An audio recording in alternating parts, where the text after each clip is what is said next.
प्यारे विद्यार्थियों, स्वागत है आप सभी का एक और नए वीडियो में। प्यारे विद्यार्थियों, आज मैं यहाँ से आपको बताने वाला हूँ मध्य प्रदेश अर्धवार्षिक परीक्षा 2023-24 कक्षा 10वीं विषय गणित का पूरा पेपर। तो प्यारे विद्यार्थियों, वीडियो में आगे बढ़ें उससे पहले आप सभी लोगों से रिक्वेस्ट है हमारी कि अगर आपने अभी तक हमारे यूट्यूब चैनल को सब्सक्राइब नहीं किया हो तो प्लीज़ प्यारे विद्यार्थियों जल्दी से चैनल को सब्सक्राइब जरूर कर लें और साथ में बेल आइकन को जरूर दबा लें।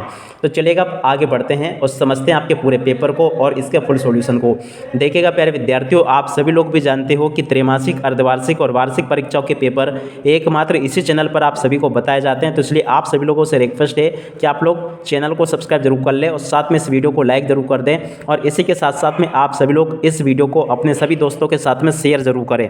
तो चलिएगा आप आगे बढ़ते हैं, समझते हैं आप सभी के अर्धवार्षिक परीक्षा 2023-24 कक्षा 10वीं गणित विषय के पूरे पेपर को।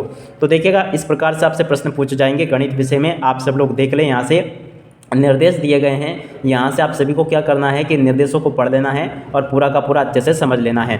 ये सारे के सारे निर्देश लिखे हैं, सभी प्रश्न हल करना अनिवार्य है। प्रश्न क्रमांक 1 से 5 तक वस्तुनिष्ठ प्रश्न हैं, तो यहाँ से आप सभी को निर्देशों को पढ़ लेना है और पूरा समझ लेना है। इसके बाद में देखिएगा टोटल आपका 75 नंबर का पेपर होगा। अब इसके बाद में हम आगे बढ़ते हैं, समझते हैं आपके पूरे पेपर को और इसके फुल सॉल्यूशन को, जिससे कि प्यारे विद्यार्थियों आप सभी को पूरा का पूरा पेपर अच्छे से समझ में आ जाए और साथ ही साथ में आपको इसका फुल सॉल्यूशन भी अच्छे से समझ में आ जाए। तो चलिएगा आप आगे बढ़ते हैं, समझते हैं कि अर्धवार्षिक परीक्षा 2023-24 कक्षा 10वीं का आपका गणित का पेपर किस प्रकार का आएगा और आप सभी को इसका पूरा सॉल्यूशन कैसे पूरा कंप्लीट कर लेना चाहिए।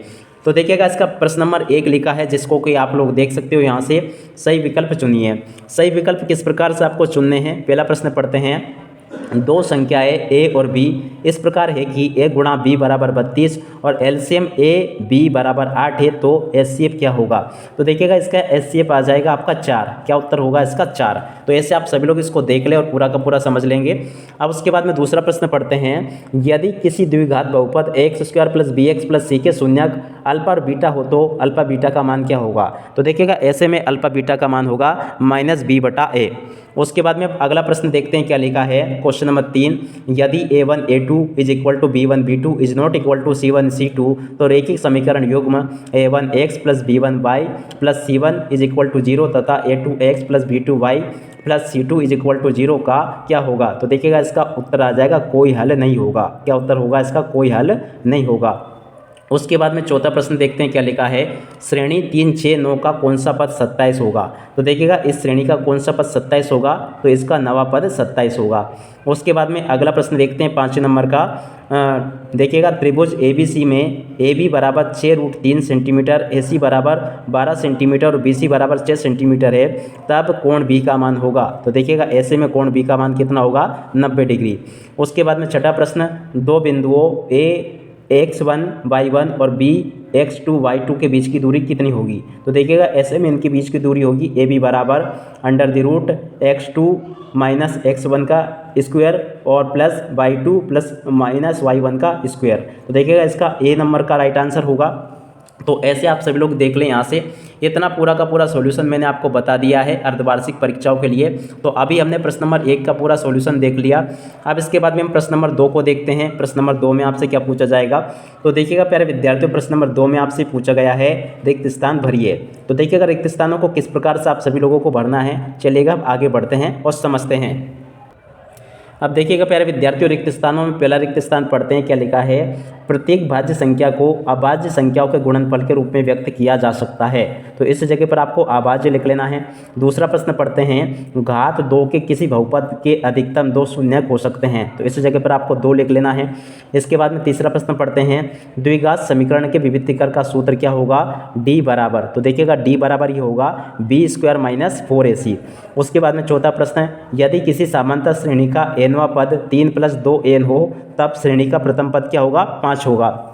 उसके बाद में पांचवा प्रश्न, दो समान कोणिक त्रिभुजों में उनकी संगत भुजाओं का अनुपात क्या होगा, सदैव समान होगा। उसके बाद में छठा प्रश्न देखते हैं। त्रिभुज का क्षेत्रफल बराबर 1/3 गुणा आधार गुणा शीर्षलंब होता है।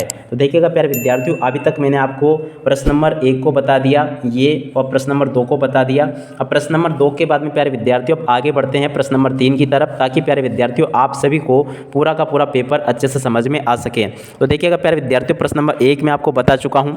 अब इसके बाद में हम आगे देखेंगे प्रश्न नंबर 2 को, और 2 को देख चुके हैं तो इसके बाद में हम देखेंगे प्रश्न नंबर 3 को। तो देखिएगा प्यारे विद्यार्थियों, ये रहा आपका प्रश्न नंबर 3। आप लोग यहाँ से इसको देख पढ़ो पूरा का पूरा समझ सकते हो। इसी प्रकार से प्रश्न प्यारे विद्यार्थियों आपसे पेपर में परीक्षा में पूछे जाएंगे, आप लोग यहाँ से इसको देख लें। प्रश्न नंबर 3 में क्या लिखा है, पहला प्रश्न पढ़ते हैं। 1 + कोट स्क्वायर थीटा बराबर, इसकी जोड़ी का मिलान हो जाएगा कोसेक थीटा से, कोसेक स्क्वायर थीटा से। उसके बाद में सेक थीटा बराबर 1/कोस थीटा हो जाएगा। Sine square theta plus cos square theta बराबर 1 आ जाएगा। उसके बाद में टेन 60 डिग्री का मान होगा √3। उसके बाद में कोस 90 - थीटा बराबर होगा साइन थीटा। उसके बाद में साइन 48 डिग्री सेक 42 degree plus cos 48 degree cosec 42 degree, ये होगा 2। तो ऐसे प्यारे विद्यार्थियों आप सभी को इसका पूरा का पूरा मिलान कर लेना है। प्रश्न नंबर 3 का पूरा सॉल्यूशन मैंने आपको बता दिया है। अब इसके बाद में हम आगे बढ़ते हैं, प्रश्न नंबर 4 को समझते हैं। तो देखिएगा प्रश्न नंबर 4 में आपसे क्या पूछा गया है, एक शब्द या एक वाक्य में उत्तर। तो आप सभी लोग यहाँ से एक शब्द या एक वाक्य में उत्तर को भी समझ लेंगे। पहला प्रश्न पढ़ते हैं, क्या लिखा है देखिएगा। पहले प्रश्न में दिया गया है, दिए गए चित्र में बहुपद px के लिए y बराबर px का ग्राफ नीचे आकृति में दिया है, px के शून्यकों की संख्या बतलाइए। तो देखिएगा इसके शून्य कितने होंगे, शून्य होंगे। उसके बाद में दूसरा प्रश्न, रैखिक समीकरण y बराबर mx + 3 में यदि x बराबर -2 y बराबर 5 हो तो m का मान क्या होगा। तो देखिएगा m का मान होगा m बराबर -1।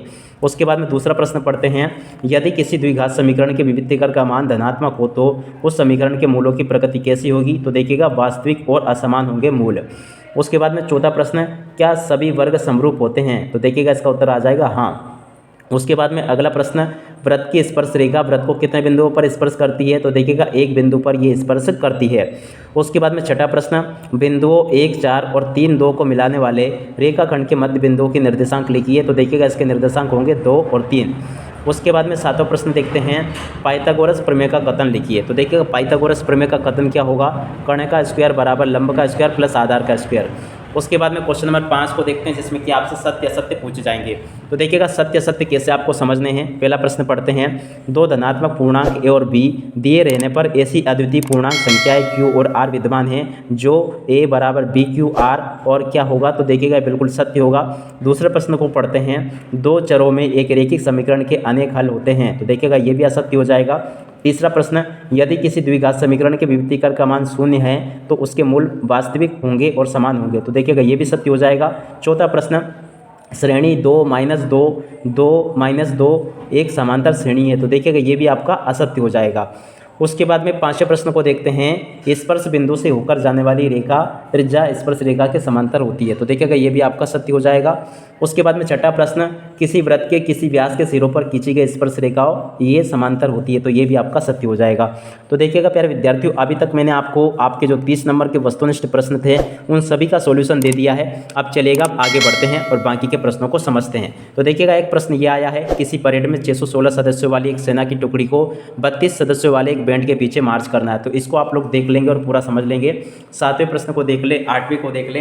A to Z प्यारे विद्यार्थियों आपके पेपर में इसी प्रकार के क्वेश्चंस पूछे जा रहे हैं, जैसा कि मैं आपको बता रहा हूं। तो प्रश्न नंबर 6 को देख लें आप सभी लोग, 7 को देख लें, 8 को देख लें, 9 को देख लें और 10 को देख लें, 11 को देख लें। बहुत ही जल्दी प्यारे विद्यार्थियों इसके लिए फुल वीडियो सॉल्यूशन लेकर आने वाला हूं, मगर आप लोग अभी इतना देख ले जितना कि मैं आपको बता रहा हूं, क्योंकि प्यारे विद्यार्थियों का सॉल्यूशन बनाने में समय लगता है।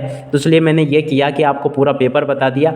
आपके पास में इन सवालों के उत्तर लिखे हैं तो आप लोग ढूंढ लें, और अगर नहीं लिखे हैं तो आपको मैं बहुत ही जल्दी इसका फुल सॉल्यूशन दे दूंगा। प्रश्न नंबर 12 को देख ले, 13 को देख लें। अब इसके बाद में कौन कौन से क्वेश्चन आपसे पूछे जाएंगे। 13 के बाद में देखिएगा 14वां प्रश्न लिखा है ये वाला, पूरा का पूरा मोस्ट टाइम पे सवाल है, पूरा आपसे पूछा जाएगा ये। 15वें को देख लें और 16वें को देख लें, 17वें को देख लें, 18वें को देख लें। उसके बाद में प्यारे विद्यार्थियों 19वें प्रश्न को देख लें। अब इसके बाद में देखिएगा प्यारे विद्यार्थियों, ये रहा आपका प्रश्न नंबर 20 और ये रहा 21, ये रहा 22 और ये रहा 23। तो इस प्रकार से पूरे के पूरे पेपर को आप लोग यहाँ से देख लें और पूरा समझ भी लेंगे, जैसा कि मैंने आपको बताया है। अब इसी के साथ में प्यारे विद्यार्थियों इस वीडियो को यहीं पर समाप्त करते हैं। नमस्कार, जय हिंद, जय भारत।